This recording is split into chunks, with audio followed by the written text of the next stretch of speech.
Well, good morning. Today, I've got a conversation I'm really looking forward to. I'm welcoming Lauren Panrucker. Now, she is a photographer, cinematographer, producer, and business owner. So, Lauren is the owner of Tide Productions, and she kicked that off in 2014. Now, Lauren has gone on to win a number of national and international awards for her video work. And in her role as a producer, Lauren has worked with brands including Disney, BHP, TEDtalk, and Hills Hoist, which I think is awesome. And now Lauren has a background in photography, and her passion is for Tide to tell honest, engaging stories through beautiful, thoughtful content. Now, this is also my little bit where I think Lauren is an exceptional producer, and she's an absolute legend. So, Lauren, welcome. It is so wonderful to have you here with me this morning. Thanks. I'm excited. Now, I know you're a little bit nervous. You were telling me just before we went on, so we're gonna get that one out of the way first. Now, what I would like to do and where I like to start is I would like to talk about young Lauren. So, were you the sort of kid that liked this sort of stuff at an early age? Were you into photography and stuff when you were just a whippersnapper?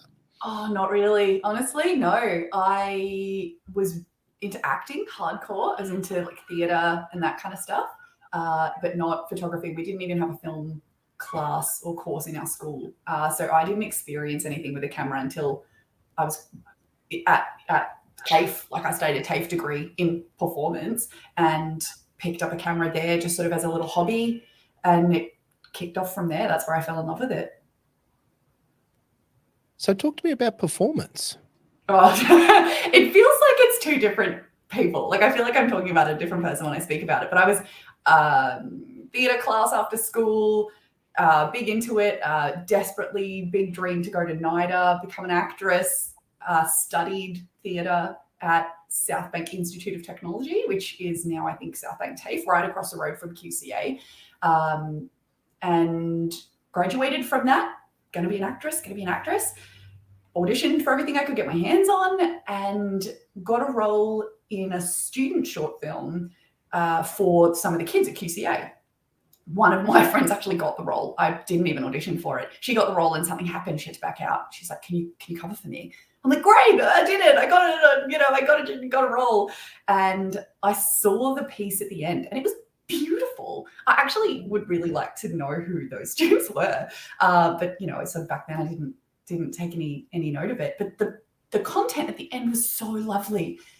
And I thought, these guys are students. If I could cut out the middleman, if I could stop all the auditioning and the failing to get the roles and the you don't look right, you're too tall, all of this sort of stuff, and make my own work, I wouldn't, I would take all this stage that I can't seem to get over. I could remove that. So I undenied about it for a really long time, and I enrolled at the film school with the sole intention of networking to get roles as an actress and to learn how to make my own content, tell my own stories, write my own scripts, film my own short films, and hopefully then go on to grander things. That's all I did in first year. Auditioned for everything, got every role because, of course, hey, she's right there and she's keen. And then in second year, I did cinematography course, and it was just so fun. I loved it so much. Then I acted in a bunch of other people's films, and I filmed my own. And I remember just sitting there. I don't remember even what the role was, but I was sort of dressed in this gypsy outfit, and I'm watching the camera team, just thinking, I just want to be on that side of it. Like I just want my scene to be over, so that I can go and see what settings they're choosing and see what lens they've got. And I just had this realization that I was on the wrong side of the lens. And that was it. The third year came around and everyone's, oh, you want to be in this one? You want to be in this? No, I don't. And I'd won a couple of little awards in second year for some producer roles that I'd done. And so everybody wanted me to then produce. So what do you want to produce? No, I want to direct. I want to be a director. So I turned down everybody. No acting, no producing, just directing. Nobody trusted me to directing. So I ended up in these like scrappy roles for my grad slate, which if you haven't done film school, for some bizarre reason, grad slate is everything. if grad slate doesn't go well, you're dead. It's all over, which I have since learned is inaccurate. But that was it. I didn't get the roles that I wanted. And I realized that I wanted to be on this side of the camera, and I got the position of director for WIL, which is work integrated learning. So you get to work alongside a real client rather than sort of making a short film of your own dreams. And a lot of people poo-pooed WIL, corporate, sellout, terrible, blah. And I loved it. I lost my mind over how much I loved it. Not only did the story that I got to tell have a platform once it was made to go out, ready to go, but people saw it. So for every short film that I was involved in for grad slate, or for every friend of mine who made a short film, for every short film that I made, your mum and 6 of your closest friends watch it, and then it goes on YouTube. And I had this piece of content that the Minister for Health had seen, and 16,000 of Queensland's hospital staff had seen it. And I realized that this is where I wanted to be. I wanted to be in communications, advertising, and I wanted to be behind the camera more than in front of it. And so that was it. Then I sort of graduated and was like, well, everything I thought I knew is wrong. What on earth do I do? And so I had a phone call from the woman who had been the client from the WIL project. And she said to me, if you can get yourself together, get insured, get a ABN, get an ABN and make yourself a little business, I'll get you to do some conferences and things that we have. Panicked, lost my mind, stressed, couldn't figure it out, didn't know which way was up, called some friends of mine to sort of wrangle this thing together. And a really good friend of mine, Tish, was like, yeah, let's do it. So I was director, she was producer, and we started what was called L&L Film Productions. We did a couple of corporate gigs, we did some videos for cafes, we did some music videos, anything we could get our hands on. And on my business card said director. I was a director when somebody asked me what I did. But all of the tasks that I wanted to do, like I wanted to write the call sheets, I wanted to pick the crew, and I just, again, I sort of had this realization that I actually don't want to be a director as much as I want to be a producer. So I bought L&L in 2017. Tish went on to America. We still stay in contact. She's incredible. And I became producer of Tide Productions, and sort of, it took however long that was, from 2014 to when did I start uni? 2007 or 2008 to 2014 for me to realize actually what I wanted to do. But I figured it out, and I love it every day of it. So that's pretty wild. And I believe that I didn't know the acting story. Yeah, I don't tell that one super freely. I'm delighted that we got that one out of you. Because I mean, I want to go back a little bit here.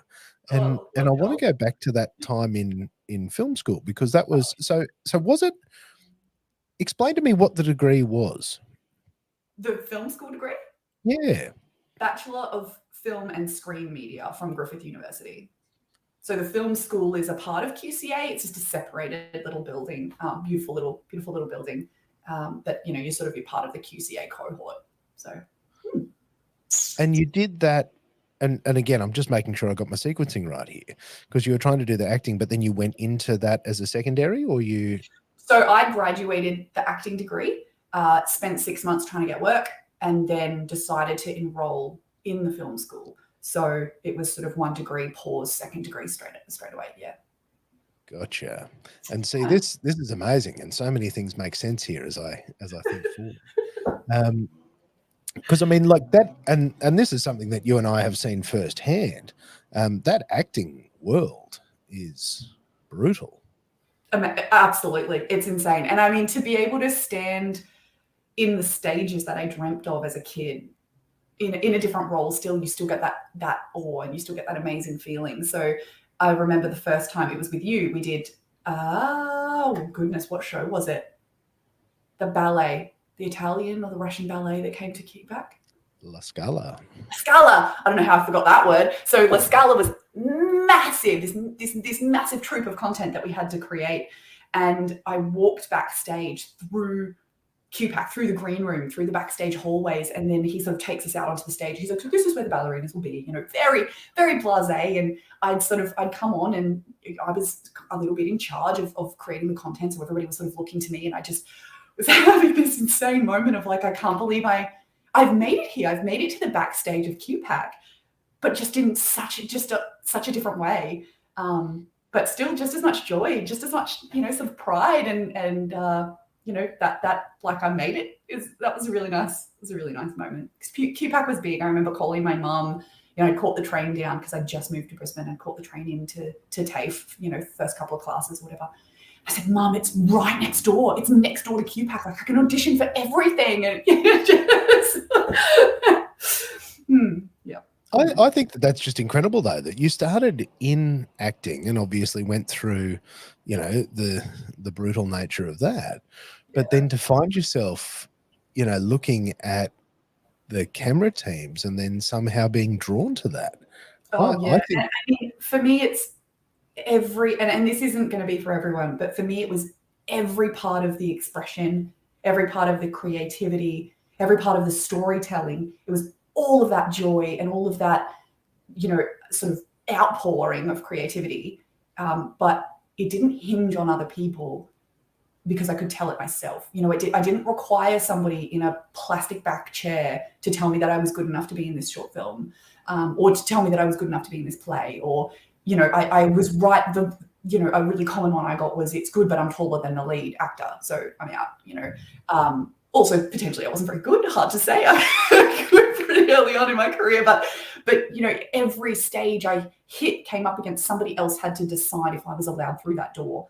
And filmmaking didn't have those doors for me because, I was holding the camera, so get out of my way. And I think potentially too, because I embraced the corporate client like an ally. I think I overcame a lot of boundaries that other people hit in advertising when they first emerged. I came out of film school, and the attitude was very much, you want to make features or you want to make short films, you want to tell real stories, and advertising is just a way to make money. It's a sellout. And I didn't feel that way at all. I love the ability to find out what the heart of a small business is or what a big business is, and then display that in a way that resonates to an audience. And so I would sit down with the client and I would say, tell me all about it. Tell me everything so that I can tell the story properly. And I think a lot of other people, or some other people maybe that those clients had encountered, hadn't trusted them to be a part of it. It'd been like, well, I know how to make film, so you just be quiet, silly corporate person with the money, get out of the way.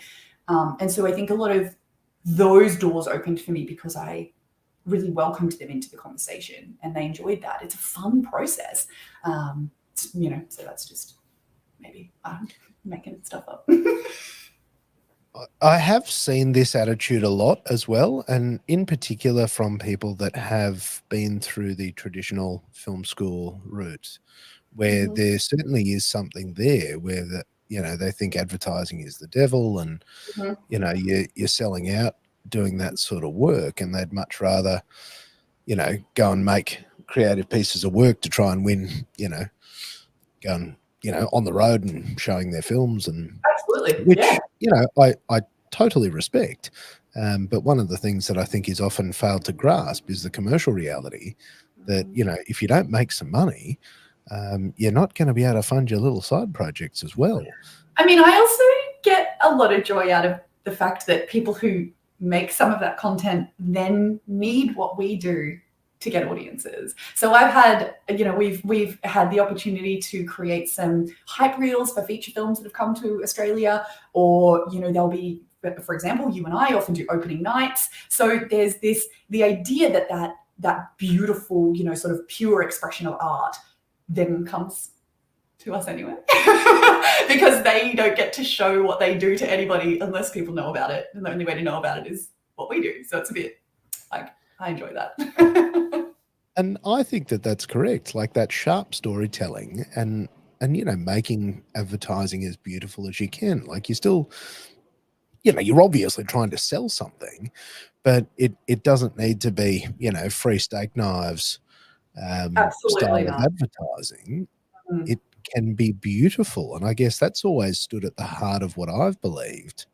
And I guess I'm interested to hear your thoughts around how that idea of just making it beautiful. Yeah, I mean, for me, it's about finding a group of creatives that have the same values, that are as passionate, because that's the environment where I can do my very best work.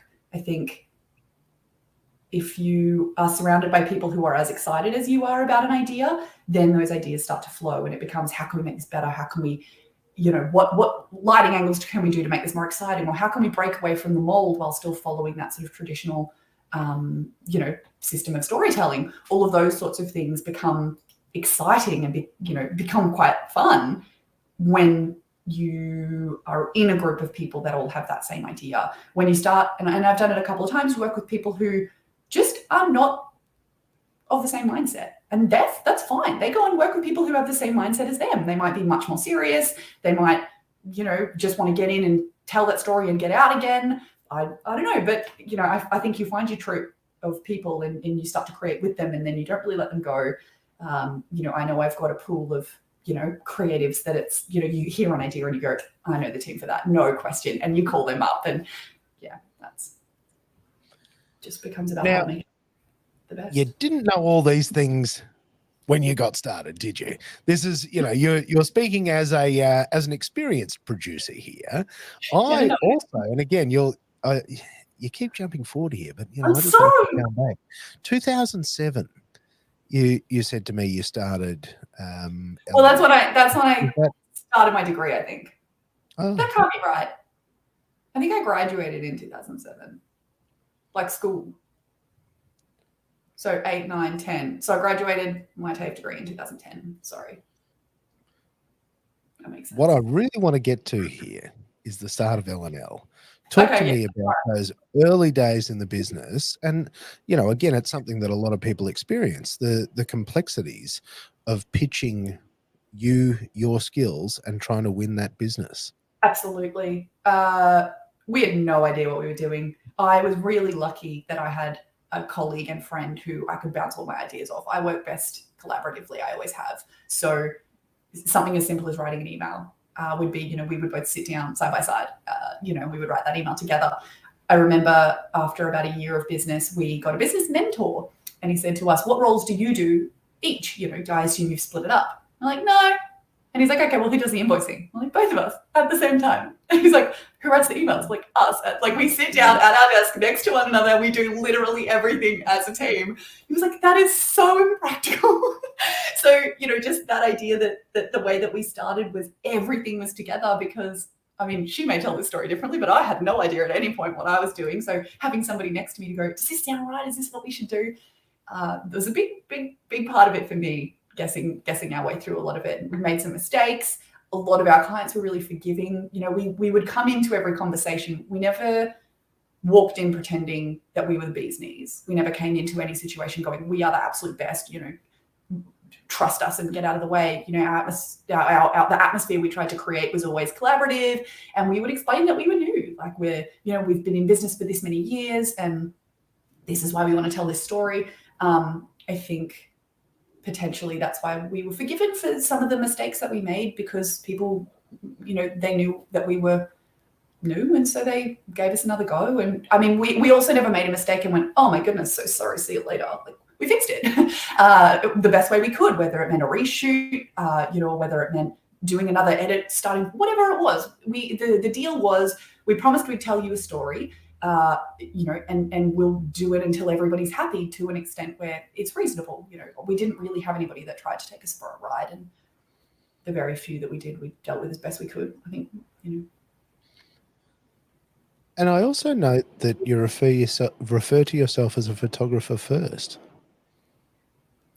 Yeah, I don't really know how it got in that order. I feel the most confident as a photographer, which is weird because it's the only thing I'm not professionally trained in. So I have degrees in everything else that I do, but I don't have a degree in photography at all. But I think when you go onto the website, a lot of the photography is mine, opposed to some creatives where we've done like big jobs. Say, for example, large scale commercials will get DOPs on board, whereas I'm holding a camera and I feel very, very safe. So as a producer, I think I have a little bit of imposter syndrome still. As a DOP, I certainly do. I am a cinematographer as far as I absolutely love it, and I do it a lot.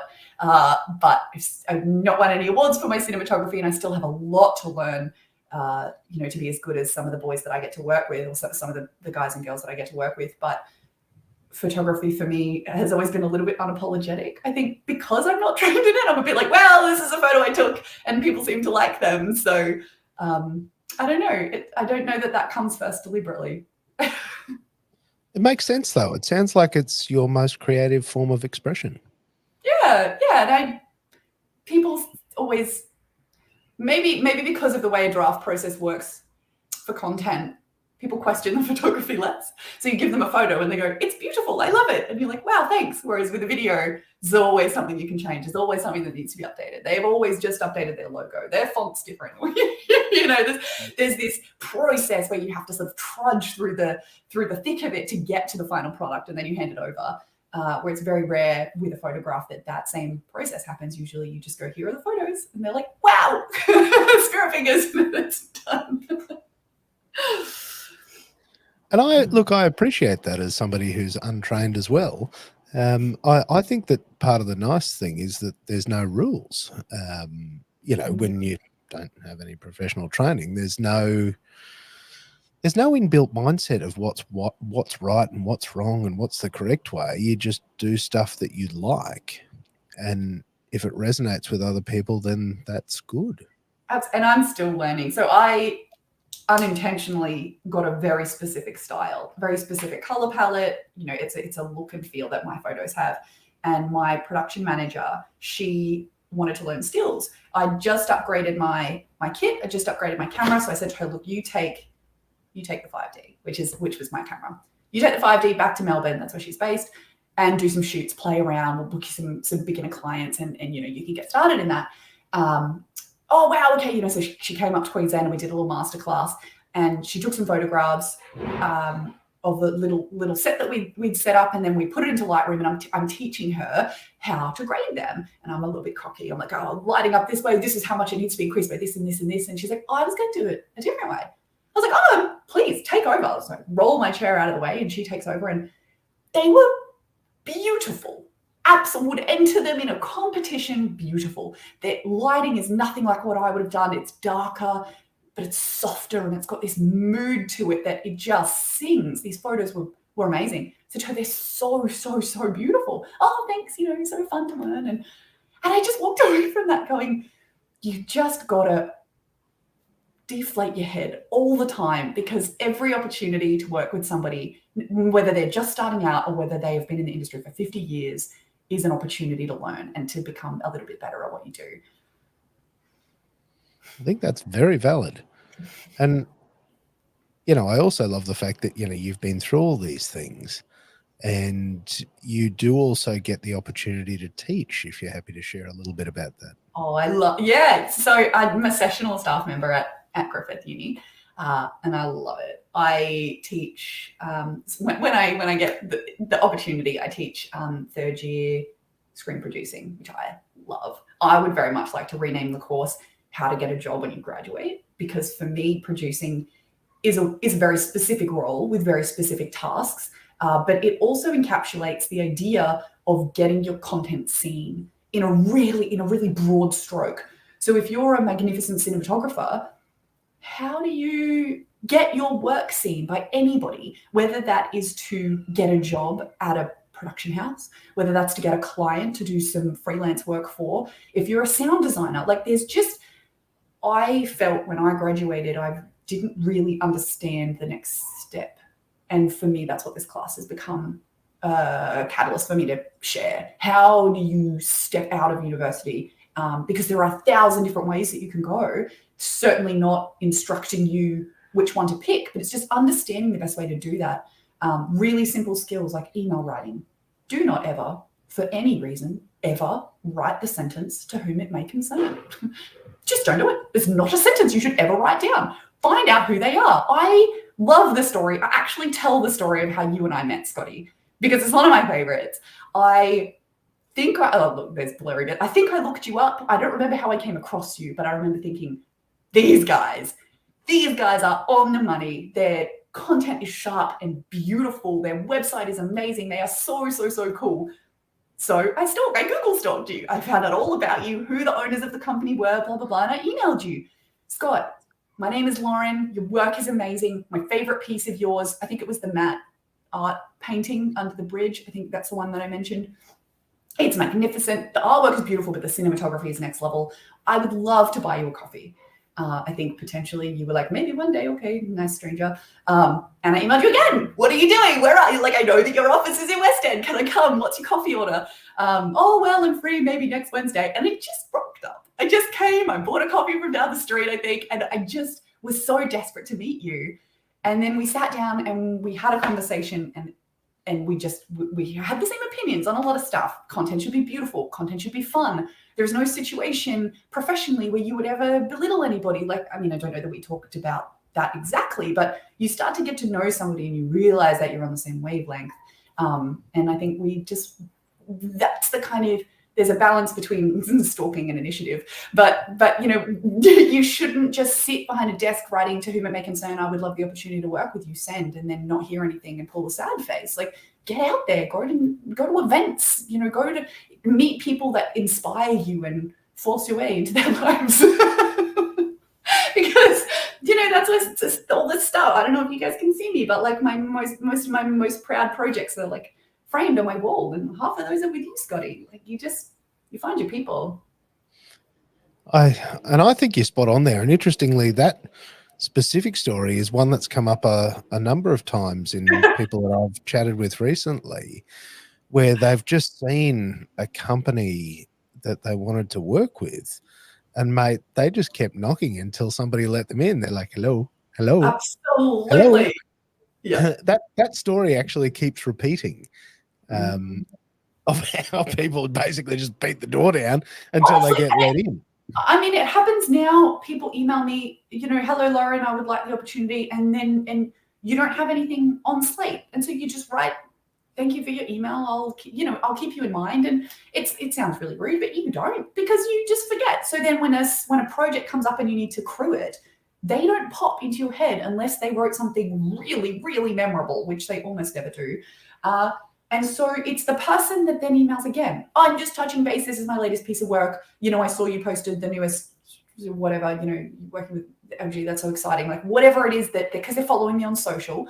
And then I go, you know what, I actually need an assistant for this. Or I need a runner. Or, hey, I've emailed people before being like, hey, your CV says all this stuff about graphic design. Do you actually can you animate? Yes. Okay, I need an assistant animator. Like, if you're emailing them at a relatively appropriate, amount of intervals, then at one point you're going to email them when they're trying to think of somebody.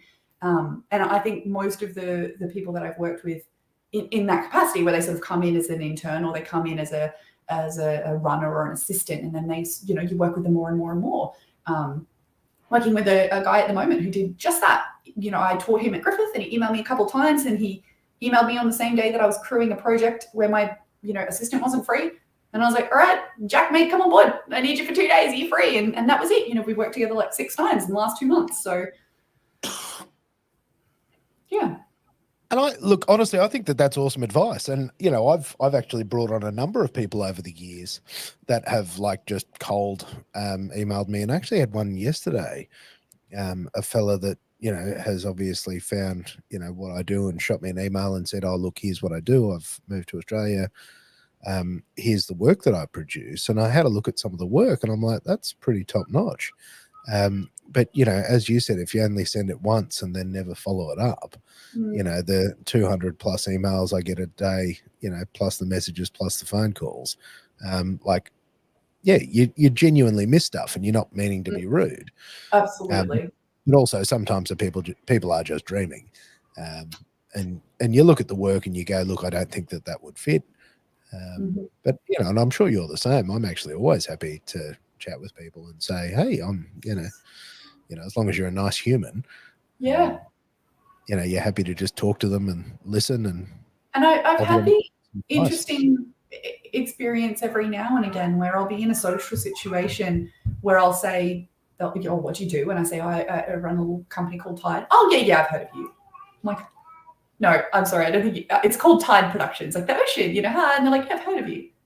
I'm like, how? And it turns out that, they, heard about you in some grapevine and they emailed you, and the fact that you replied with a kind, whether you work together or not, I think being a genuine person is a big part of it, because there's a lot of I'm too busy that can be in the higher ups, I guess. I don't know how you'd phrase it, of this industry. Like, once you get too busy, you're just too busy for any of that. And that culture can sometimes appear in agency. We do a lot of agency work, and you'll find these people very like, oh, well, you're just I guess a laborer in a way. You're a camera operator. You're wielding my dream.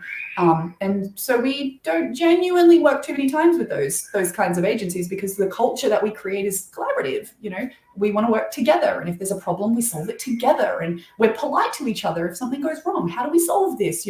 What's the best foot forward to make sure that the client is still satisfied? Because sometimes mistakes, they happen. And you, more than anybody else that I've ever worked with, was my role model for how to set that up, because I never experienced in all of my time at TPR, I mean, if it's not clear in this podcast, yeah, we work together a lot. All of my time in TPR, there was never a situation where there was a mistake made and you threw it at my feet and went, fix this. It was always come together. How do we solve this? If it was a meeting, if it was a conversation, if it was an email, it was a team effort straight away. And there was never this like stress around the fact that I had made the error. It was like, the error's been made. The problem has happened. How do we move forward? And it was that, for me, was like, that is exactly how I want to be as a leader. That's exactly the kind of culture that I want to invest in. Well, nothing good comes from that. And I guess my background was that, I worked in, big corporate, and, 9 times out of 10, you were being yelled at for something. And generally something you weren't responsible for, but they just needed someone to yell at. And I was always disgusted at that sort of behavior, because not only did it not fix the problem, it made me not want to try. Yeah. And, and you just end up going, well, whatever, mate. And I, that being my lived experience, I sort of thought, why on earth would you do that to people? Why would you cause them that sort of trauma? And, sure, you might get a short-term fix, but, that person is not going to stay around. Yeah. Yeah. But look, I think it's also worth dancing in here, because when you and I met, and I do think that this is worth discussing, I thought it was actually very serendipitous, because, we had similar but opposite problems, where we had, no film experience. We had no access into the film world, and we were just a bunch of cowboys just making stuff our way. Because I just, I didn't know what the right way was. And, my main man, Phil, he also self-taught, didn't know it, and we're just like, that's cool. We should do that. And, if we can make it awesome, then that's even better. But what we didn't know is much the same as the two of you sitting down and, sending your emails and invoices together. We didn't know how to like crew stuff, or how to be bigger than like just the two of us. And we actually needed somebody with your skills and expertise to actually help us to grow. And I don't think that we would have had the opportunity to do the big things that we've gone on to do if we hadn't have met you. Well, that's nice. So that's pretty wild. Because this is, I'd really like for you to share, I guess, the experience from your side, because we've done some pretty cool things together. And I guess your experience as a producer, and before we dance too far down here, how would you explain a producer to somebody? I heard a really beautiful explanation for a music producer once that I think resonates with how I see my role, which was a producer holds, what did he say? It's from my very favorite documentary, which is Sound City. He says a producer holds a glass over the bat phone or something. Basically what he's saying is he creates an environment where the creatives get to do all of their magic, and he protects them from the outside world while they make it. And then he sort of picks the lid off and he reveals it. So I think one part of my job that I absolutely love is the collection of crew together, choosing the right people for this job. That's, I think, a really big part of my role is, so the client will come in and say, this is what I need. And I go, visually, I understand what that person, you know, who could do that the best, and to create that kind of soundscape, we need this person. And they also organize the budget in a priority. So do you spend all of your money on visuals, or do you know, I've done projects before where you have a very small budget allocated for camera and camera crew, then this massive budget for sound because there's this beautiful, intense soundscape, but the visuals are quite simple. And that's a really creative decision. So I call myself a creative producer very specifically. I'm not here to just sort of sign your paperwork and then let you do whatever you want. Like I'm a part of it. And the fact that I own the business gives me that opportunity to dictate those rules, which is kind of fun. But yeah, I bring the team together that suits this project best. And then I allocate what elements of the budget should go where to make sure that the delivery is exactly what the client wants. So it's kind of like hearing what the dream is and then choosing all of the ingredients and then putting them in the right order so that the dish tastes right. And I think that role is sometimes overlooked because, I mean, often a director is involved in, you know, making the piece come together, but picking the director, you know, and making sure that the camera guy and the director work together well, like that's quite a fun part of what I do. And I would say conception to delivery is you know, what ties my role together, to make sure that everything goes well. I think that that's a very good description. I actually like the description of I don't like to describe it. No, but to allow them to do their very best, because I think that that's important to, you know, put some framework around that. As I ask you, what was it like to start directing commercials and shorts for the Walt Disney Company and their theatrical? Amazing. It was amazing.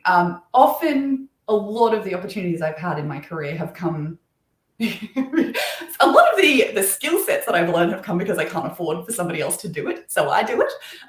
You know, that's how I learned cinematography. I was like, well, I can't afford somebody else to do this, so I'm going to jump in and give it a red hot go, and do that enough times and eventually it starts to look all right.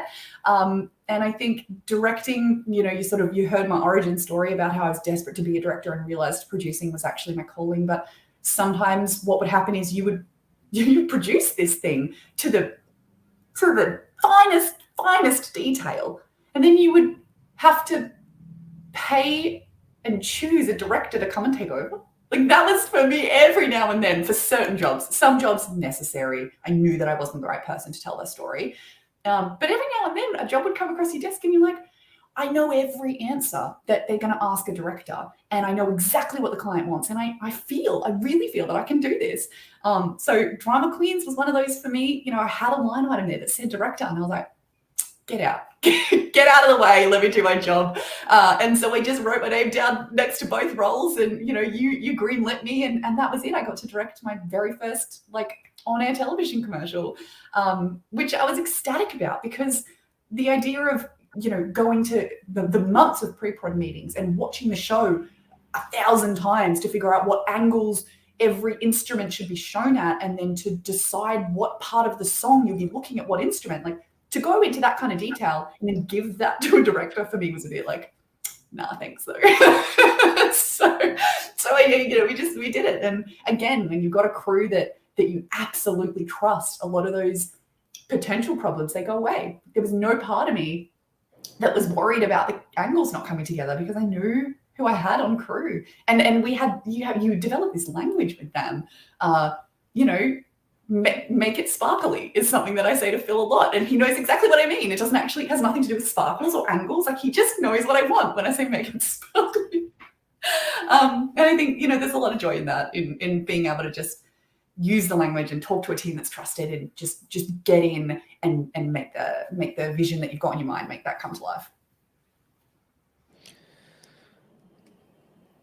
It's really lovely, I get, and hearing that language and that creatives working together, because I think that's one of my favorite parts of the whole job, is having people that are just extraordinary at their singular stream in this industry. And I've always found that's where the magic happens, when you've got just the most wonderful director, producer, grip, gaff, like all the way down the line. You've got people that you look at and you go, they are just, in my opinion, for this job, the very, very, very best we could have. And then you just get out of the way. Yep. Yeah. I often I have a little joke saying that if I'm not doing anything on set, it's because I've done my job right.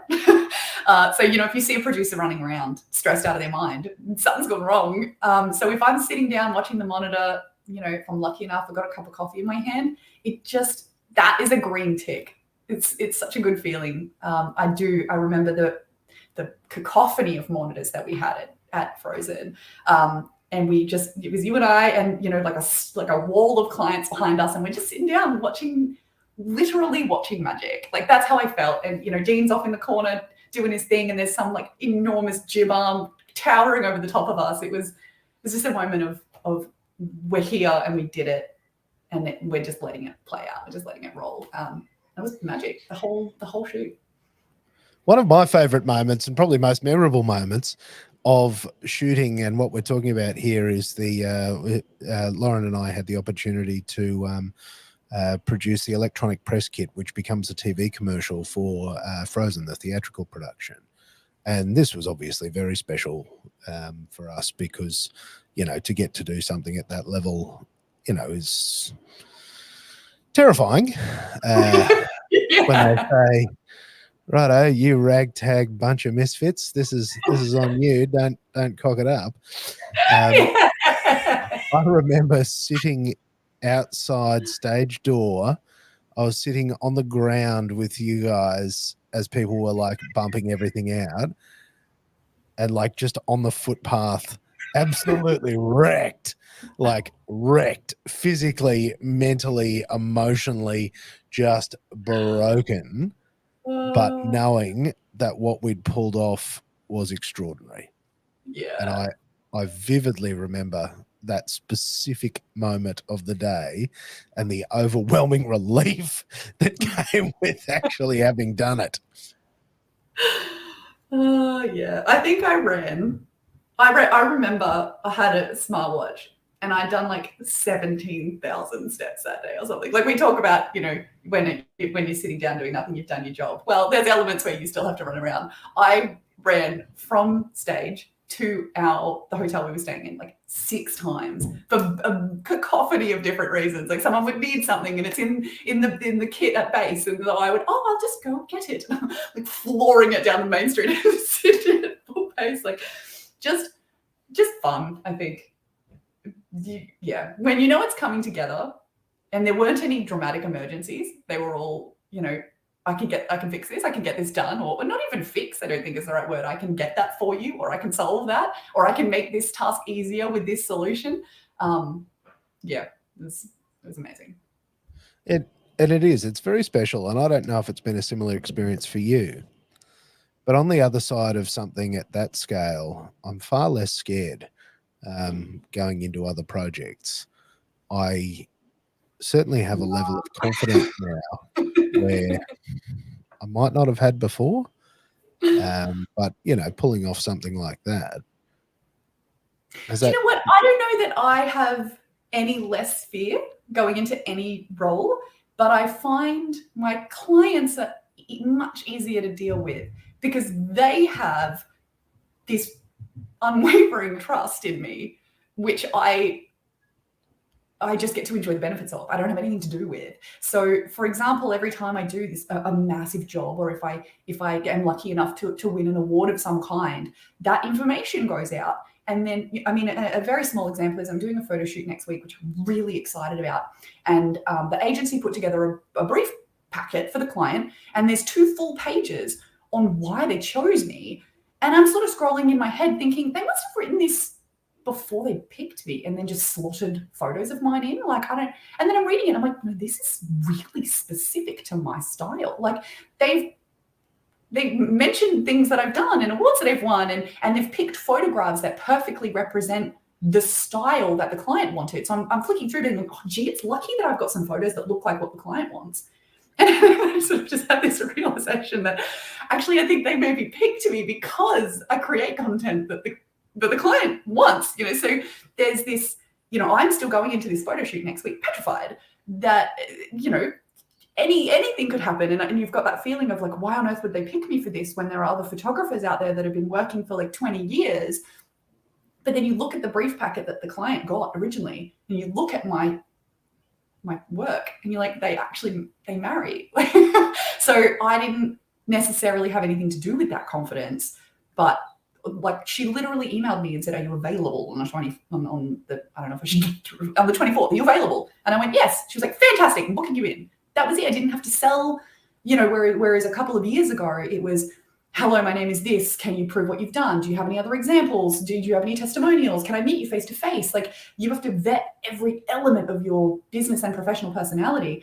Business and personal personality. Are you going to gel with them? Are you polite? Are you punctual? Are you professional?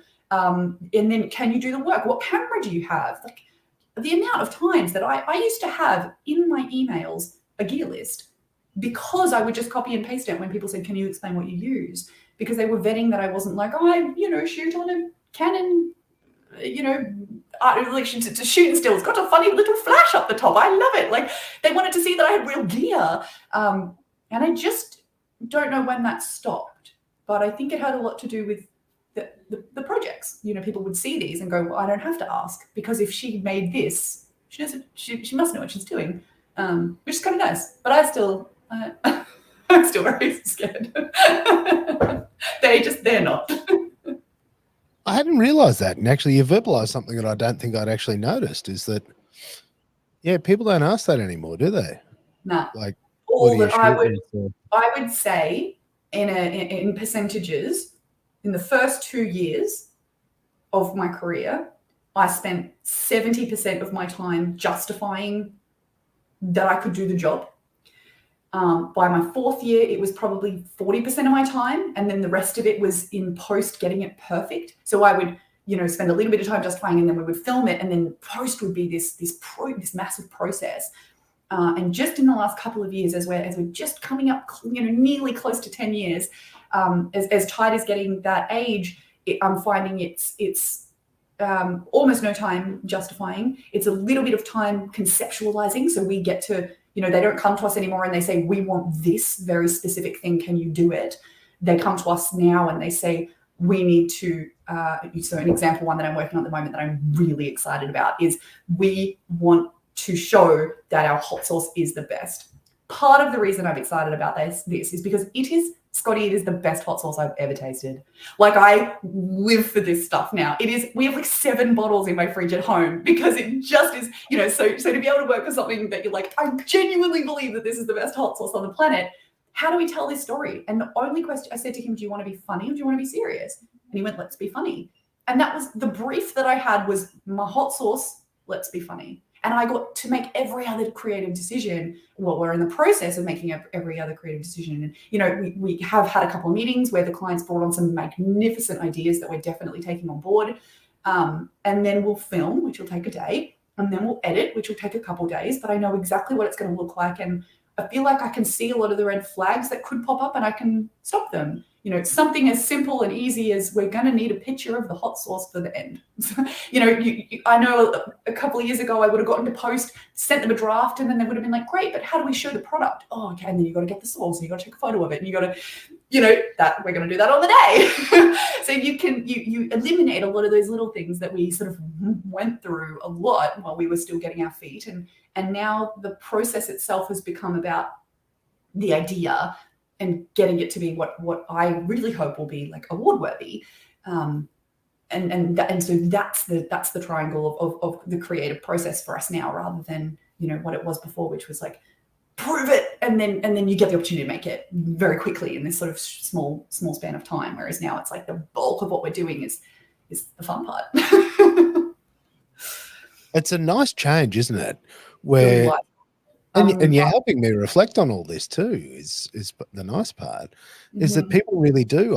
I get a phone call from somebody going, "You do this. Can you just make the thing? Like, what's your idea? How would you do it?"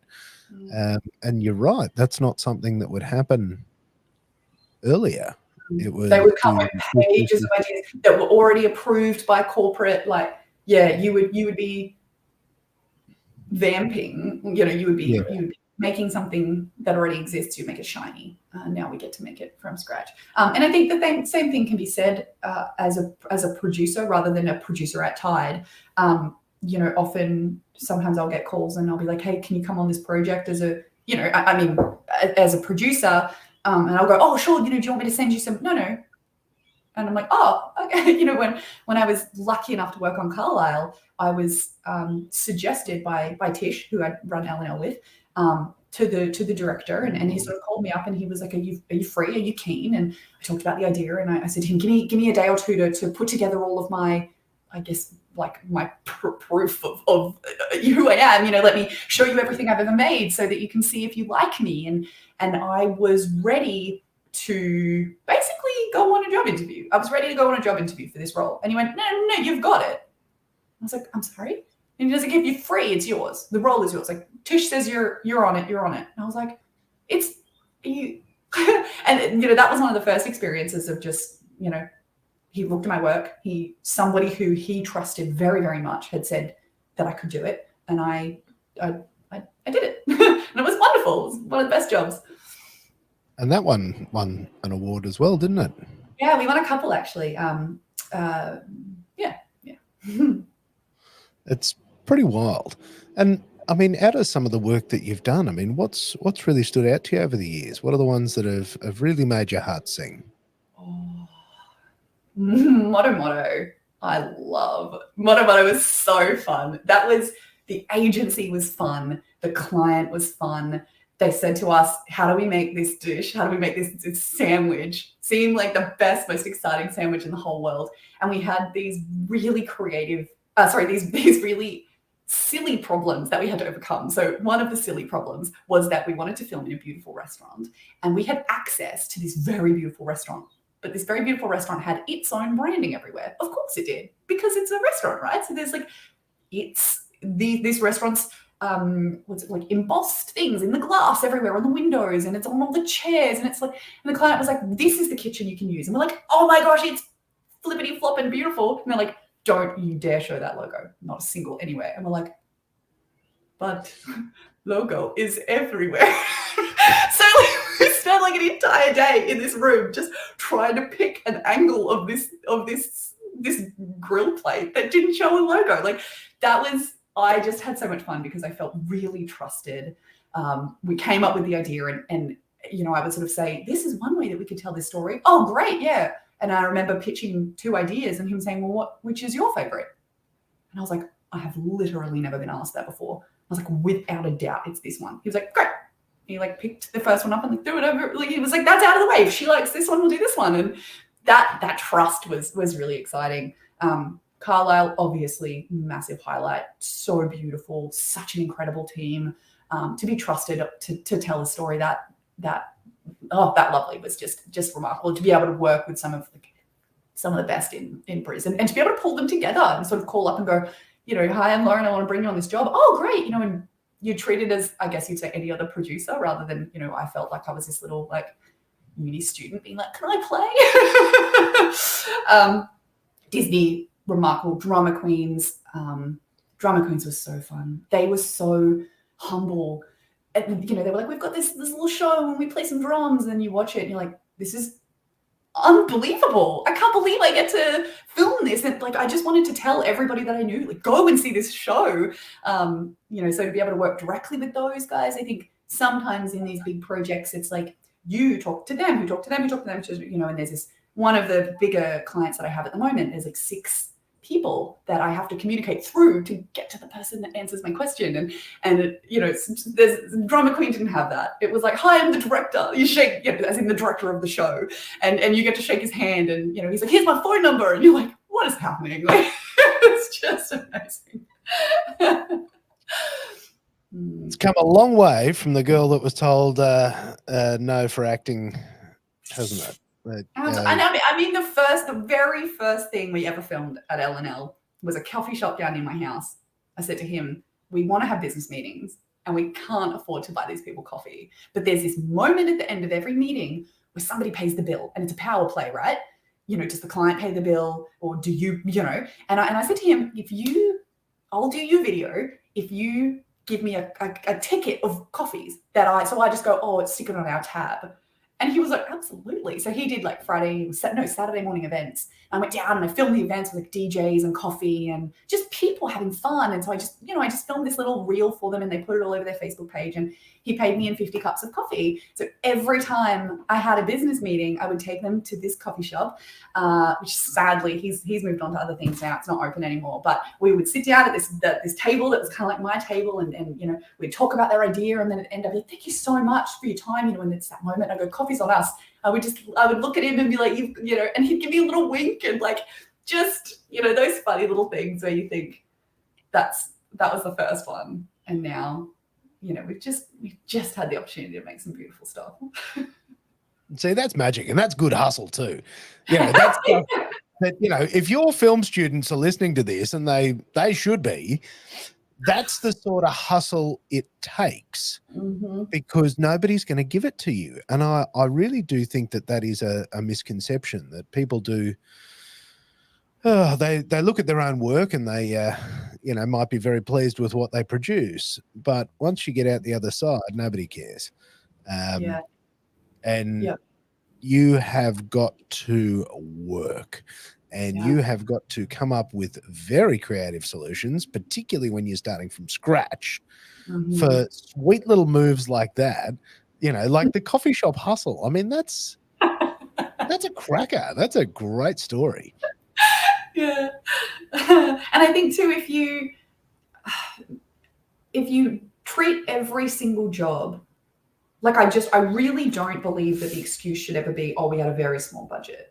Now, I am absolutely not saying work for free. And I'm absolutely not saying that you should like spend all of your money and hire the most epic cameras for every shoot. That's not what this is about. Put your best foot forward. Create an idea that fits in that budget scope.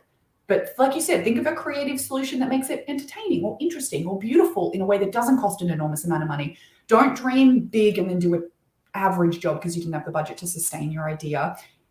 But, if the budget's small, create a sweet little heartfelt, easy to make, easy to contain story, and then do the best job that you can, because somebody is going to see that and go, gee, that's well made. And then for me, it was all word of mouth. Like somebody would see something that I'd made or talk to somebody who I'd work with, or a very common one is, Wendy from this company asks Jenny from that company who did their videos, and Jenny's like, oh, I'll go see the girls at Tide, and that it was snowball. Whereas if that's such a small budget, I don't really know what we can do. We'll do a talking head, and I guess that's all you can have. If that's boring, and then Wendy's unsatisfied, she's not going to recommend you to Jenny. This analogy is getting weird, but you know what I mean. Do the absolute best that you can with what you've got. Dream an appropriate size, but put all your energy into it. And then it'll snowball, and people will start to trust you with more and more bigger and better ideas, until eventually somebody does a blurb about you and says that you work for Disney. And but I mean, that's exactly how it starts. And I mean, that story, anyone you speak to that's done things in this industry, it's the same. You have got to grind it out, and you've got to earn a place. And, you do that by turning up, with no ego and just loving your job, and not getting too obsessed about the camera package. And because I also see that a lot, where they're like, oh, well, you can't when you can't. I love need to shoot this on an Alexa with anamorphics, but then we have no budget for sound or lighting. But we've got the camera, that'll carry us through. You're like, mate, it won't. You actually would have been better to shoot it on your mobile phone, and then like get the dudes with the best grip truck in Brisbane light it for you, and then shoot it with your phone, and it'll actually, and good soundy there, so it looks and sounds, and it'll actually probably be a better piece of work than your big camera with anamorphics on it that is with no sound and and terrible light. And I honestly don't think that that's something that gets through enough. And, you know, when you talk about, you know, responsible allocation of budget, to go, how can we squeeze this to, again, make something beautiful, that being the end goal. And the other thing I think to not lose sight of is, what's the story that you need to tell? Because you might have this, and it's happened to me before, I've had this massive idea of all this sort of stuff, and then you distill it down to the core of the idea, and you realize you're actually telling a story of your own ego. You're not telling a story that suits the business. And so you strip it all the way back down and you go, okay, we need to start from the bottom. What is the story? How do we tell it properly? Because sometimes you can get too creative. Someone very wise, it honestly may have been you, someone very wise told me, and I've carried this with me through my whole career, you keep, I think if it was you, you would have said hustling. You just keep hustling, and then eventually you'll look around and everybody around you that you were competing with, something's come up and they've moved, and then you're still standing. And I found that really true for my situation. So I graduated with, I don't know, 120 other people who all wanted jobs. And there were just people everywhere. And then I just kept on going. And then, blah, blah, went and worked in an agency, and yada, yada, went and studied teaching. And this person over here did something else. And it wasn't at all that those people were failing and I was succeeding. It was just that everybody's going in different directions. And if you follow your vision of where you want to be, eventually you'll be standing there. Whereas I think I am easily destructible. I definitely would have sort of, gone off and followed something shiny by accident. Whereas if it was you or Dean Moore, said that to me, and when I get really overwhelmed, or I feel like I'm competing in this world where there are just too many other people playing, I just stop and I go, just focus on this one project. Just get this out. Just do your job, head down. And then when you stand up again, it'll be a different landscape. And it is every time. I do hope your students actually watch this, because there's some real gems in here in terms of like that lived experience and an appreciation. And it's one of my favorite things about this industry is that you will not last. Like if you don't love it with every ounce of your being, absolutely, like, mate, you will not make it. Or if you do, you'll be really miserable, and you'll be that person, that client that everyone hates working with because you're so miserable. Mm-hmm. Yeah. And unfortunately you do come across those. And I, came across a few of those in broadcast in particular where, I could never understand that. I'm like, mate, you're shooting for a living. Like, why do you hate it so much? Like, you're not supposed, like, look at what you get to do. This is awesome. And I've always found that to be deeply sad. And I've sort of always said to myself, like, if there comes a day that I don't enjoy it, I'll stop doing it. But I don't know about you, but I love it more than I ever have before. Same. And it's the capacity each time somebody reaches out to you and goes, oh, hey, I've got this thing. Could you have a look at it? And then that cumulative experience that you've got behind you and that beautiful network of wonderful humans that you've done, crazy stuff with. And as you said, you go, oh, I know exactly. You can see in your head, like you can imagine the story, you can see the pictures, and you're like, I know exactly who I need to bring this to life. I don't know. There's something really magical about that. I agree. Yeah. Oh, Lauren, this has actually really been a lot of fun. Is there anything that you'd, for somebody that perhaps wanted to be a producer, wanted to run their own production company, we've covered a lot of it. What would your advice be to them? One of the really valuable things I found while I was learning was mentorship. Find somebody that you trust, and don't cling to them like a lifeboat. I think I did that a couple of times with some mentors. Like, it was like, if I don't have you, my business won't survive. That's not what it's about. It's about finding somebody who you can bring questions to as you're learning, and a really safe environment where you can be like, this is happening. Like, I've sent this pitch and they've come back with this and I don't know what to do. Or I've sent this quote and it's been 6 months and now they want the same price. How do I handle it? Like, those little things, when you make those mistakes, like if you handle that incorrectly, you lose a client, which blows. But if you could just brainstorm off somebody who's like, no, you've got this. You know, a student called me recently and they said, you know, I've pitched this idea, and they've come back and they've said they only have, so I'll put some fake numbers in for the story. You know, I pitched $3,000 and they've come back and they've said they only have 2. Do I just email back and say, yeah, okay? I was like, absolutely not. No, you redefine the idea, take away a camera, figure out a way to make it $2,000 for you. Like redesign the story so that it fits inside this new budget, and then say to them, happy to do it for 2. This is what you will get instead, or this is what the sacrifice of that $1,000 represents inside our story. Oh, okay, yeah, great. So now the client understands that he, you know, because one of the biggest things I did when I was first starting is, you know, you'd say 1,000, they'd say 500, you'd say, okay. And then the next time you'd say 500, they'd say 300, you'd say, okay. And they just realized that you were free because in your own head, you were everything that was being like every dollar was profit because it's your own business. That is not accurate.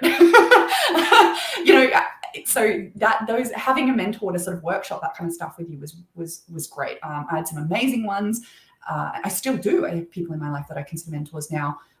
So that would be a big tip that I would say is find somebody that you trust or some people that you trust and just have somewhere safe to ask those questions.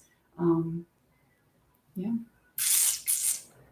And Lauren, if people want to follow your magical adventures around the internet, where can they find you? Instagram, Facebook. I think we're on Facebook. I'm not very, where else? LinkedIn. I have the LinkedIns. I am on the Facebook. Well, Does that answer your question? My website? Yeah, mate, share it, because what I'll do is I'll share those in the links underneath the show from today. Great. So that people can track you down, and if they enjoy what you said, they could reach out to you at least 3 times, and say, "G'day, Lauren." Because do not start the email with who am I concerned. Actually, you do. I'm actually in future. I'm going to email you to whom it may concern.